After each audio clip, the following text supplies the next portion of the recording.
ನಮಸ್ಕಾರ ವೀಕ್ಷಕರೇ, ನಾನು ರೇಷ್ಮಾ. ನೀವು ನೋಡ್ತಾ ಇದ್ದೀರಾ ಕರ್ನಾಟಕ ಪವರ್ ಟಿವಿ ನ್ಯೂಸ್. ಇದೀಗ ಈ ದಿನದ ಪ್ರಮುಖ ಹೆಡ್ಲೈನ್.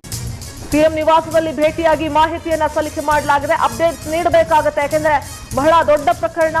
ಪೊಲೀಸ್ ಮಹಾನಿರ್ದೇಶಕ ಅಲೋಕ್ ಮೋಹನ್ ಮುಖ್ಯಮಂತ್ರಿಗಳಿಗೆ ಮಾಹಿತಿಯನ್ನ ನೀಡಿದ್ದಾರೆ. ಸಿಎಂ ನಿವಾಸದಲ್ಲಿ ಭೇಟಿಯಾಗಿ ರೇವಣ್ಣ ಬಂಧನ ಬಗ್ಗೆಯೂ ಕೂಡ ಸಿಎಂಗೆ ಮಾಹಿತಿಯನ್ನ ಸಲ್ಲಿಕೆ ಮಾಡಲಾಗಿದೆ. ಪೊಲೀಸ್ ಮಹಾನಿರ್ದೇಶಕ ಅಲೋಕ್ ಮೋಹನ್ ಅವರು ಮಾಹಿತಿಯನ್ನ ಕೊಟ್ಟಿದ್ದಾರೆ. ಆರೋಪಿ ಪ್ರಜ್ವಲ್ ಎಲ್ಲಿದ್ದಾನೆ, ಯಾವಾಗ ಬರಬಹುದು, ಪ್ರಜ್ವಲ್ ರೇವಣ್ಣ ಬಗ್ಗೆಯೂ ಕೂಡ ಮಾಹಿತಿಯನ್ನ ಪಡ್ಕೊಂಡಿದ್ದಾರೆ. ಮುಖ್ಯಮಂತ್ರಿ ಸಿದ್ದರಾಮಯ್ಯ ಸಿಎಂ ಸಿದ್ದರಾಮಯ್ಯಗೆ ಮಾಹಿತಿಯನ್ನ ನೀಡಿದ್ದಾರೆ ಡಿಜಿಐಜಿಪಿ ಅಲೋಕ್ ಮೋಹನ್. ಬಹಳ ದೊಡ್ಡ ಪ್ರಕರಣ, ಗಂಭೀರ ಪ್ರಕರಣ. ಮೇ 9ವರೆಗೂ ಕೂಡ ಪ್ರಜ್ವಲ್ ರೇವಣ್ಣ ಬರೋದು ಅನುಮಾನ ಅಂತ ಹೇಳಿದ್ದಾರೆ ಅವರು.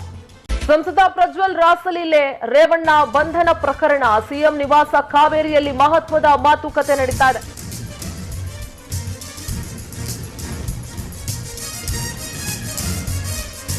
ಸುಮಾರು 1.5 ಗಂಟೆಗಳ ಕಾಲ ಈ ಮೀಟಿಂಗ್ ನಡೆದಿದೆ. ಸಿಎಂ ನಿವಾಸ ಕಾವೇರಿಯಲ್ಲಿ ಮಹತ್ವದ ಮಾತುಕತೆ ಸುಮಾರು 1.5 ಗಂಟೆಗಳ ಕಾಲ. ಡಿಜಿಐಜಿ ಹಾಗೂ ಗುಪ್ತಚರ ಇಲಾಖೆ ಮುಖ್ಯಸ್ಥರ ಜೊತೆಗೆ ಸಿಎಂ ಸಭೆಯನ್ನ ನಡೆಸಿದ್ದಾರೆ.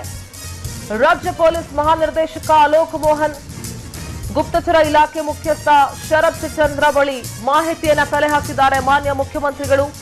ಎರಡೂ ಕೇಸ್ನ ಸಂಪೂರ್ಣ ಮಾಹಿತಿಯನ್ನ ಪಡ್ಕೊಂಡಿದ್ದಾರೆ ಸಿದ್ದರಾಮಯ್ಯ. ಒಂದ್ ಕಡೆ ರೇವಣ್ಣ ಕಿಡ್ನಾಪ್ ಕೇಸ್ನಲ್ಲಿ ಏನ್ ರೇವಣ್ಣ ಬಂಧನ ಆಗಿದೆ ಆ ಪ್ರಕರಣ, ಸಂಸದ ಪ್ರಜ್ವಲ್ ರಾಸಲೀಲೆ ಪ್ರಕರಣ, ಈ ಎರಡೂ ಪ್ರಕರಣಕ್ಕೂ ಸಂಬಂಧಪಟ್ಟಂತೆ ಮುಖ್ಯಮಂತ್ರಿಗಳು ಪೊಲೀಸ್ ಮಹಾನಿರ್ದೇಶಕರಿಂದ ಮಾಹಿತಿಯನ್ನ ಪಡ್ಕೊಂಡಿದ್ದಾರೆ.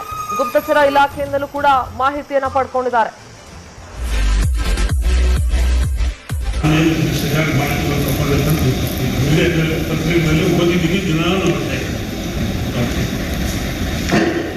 ರಾಜ್ಯ ಸರ್ಕಾರ ಮಾನ್ಯ ಸಿದ್ದರಾಮಯ್ಯವರು SIT ಸಂಸ್ಥೆಗೆ SIT ಅವರು ಈಗಾಗಲೇ ತನಿಖೆ ಮಾಡೋ ಪ್ರಾರಂಭ ಆಗ್ಬಿಟ್ಟಿದೆ.